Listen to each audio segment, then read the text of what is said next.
آپ دیکھ رہے ہیں روشن پاکستان نیوز۔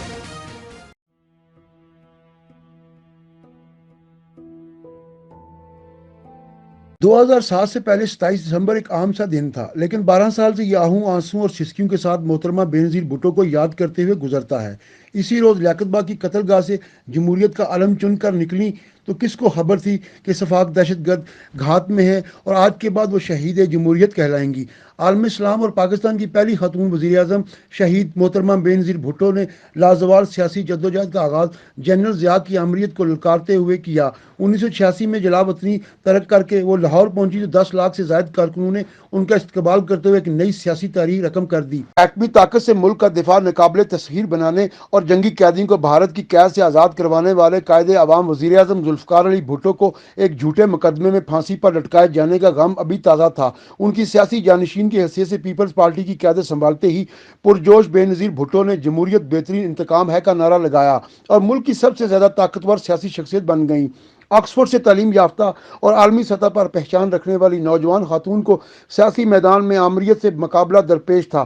کردار کشی سے بچنے کے لیے ان کی والدہ مادر جمہوریت بیگم نصرت بھٹو نے محترمہ بینظیر بھٹو کی شادی آصف علی زرداری سے کروا دی۔ لولی لنگڑی حکومتیں بننے ٹوٹنے کا سلسلہ جاری رہا۔ نئے انتخابات ہوئے تو نواز شریف وزیر اعظم بن گئے، انہیں بھی زیادہ دیر رہنا نصیب نہ ہو سکا۔ پیپلز پارٹی دوبارہ برسر اقتدار آ گئی۔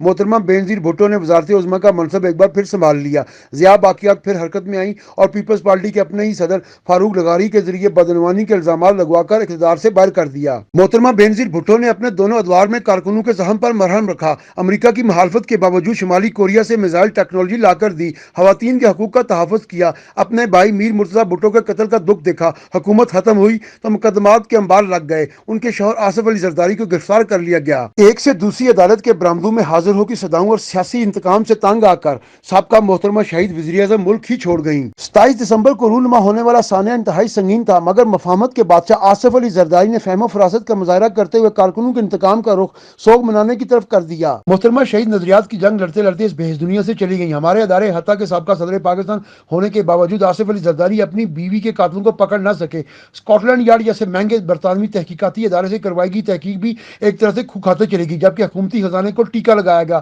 اور قوم کے پیسے کو مستند تحقیقاتی ادارے ہونے کے باوجود ضائع کیا گیا۔ تو کیا نوجوان نسل کے نمائندہ لیڈر بلاول بھٹو زرداری اپنی والدہ محترمہ شہید کے قاتلوں تک پہنچ پائیں گے؟ کیا بی بی شہید کے یہ تینوں وارث اپنی ماں جو سب جانوں کی ماں جیسی تھی اس کے خون ناحق کو انصاف دلوا سکیں گے؟ اگر تو ایسا ہو جائے، ہم سب کی محترمہ بی بی کے اصل قتل کے محرکات مل جائیں تو شاید قوم کی بیٹیوں بی بی شہید کی نشانیوں بختاور اور آصفہ کی آنکھوں میں موجود آنسوں کو قرار مل جائے گا۔ امید ہے انصاف کی حکومت صحافی اور اینکر پرسن بلال ڈار کے پروگرام بینظیر کا قاتل کون کے حوالے سے پاکستان والا ٹی وی پر کیے گئے پروگرام جو کہ کیس وار ہیں، ان سے قاتلوں کو پکڑنے میں مدد مل سکتی ہے۔ پاکستان کے معروف تحقیقاتی صحافی اور سابقہ صدر نیشنل پریس کلب اسلام آباد شکیل انجم کی شہید محترمہ پر لکھی گئی کتاب سے مدد لے کر بھی بی بی کے مجرموں انسانیت کے قاتلوں کو کیفر کردار تک پہنچا کر انصاف کا بول بالا کیا جا سکتا ہے، لیکن اس سب کے لیے صدقے دل سے تحقیقات کرنے کی ضرورت ہے۔ جہاں قاتل پکڑے جانے کی روایت نہ ہو وہاں سوگ منانے کی روایت ہی ہوتی ہے۔ ایسے ہی ہر سال 27 دسمبر کا دن آتا ہے، لیکن گزرے سالوں میں ایک عورت، ایک ماں، ایک بیٹی، ایک بیوی، سب سے بڑھ کر پاکستانیوں کے دلوں کی دھڑکن، ایک محبوب لیڈر کا اس طرح ہمیں چھوڑ جانا اور عظیم رہنما کو انصاف نہ ملنا انسانیت کی تذلیل ہی تو ہے۔ کیمرہ مین عرفان حیدر اور ساتھی رپورٹر رضا فاطمہ کے ساتھ شہزاد ملک، روشن پاکستانی، اسلام آباد۔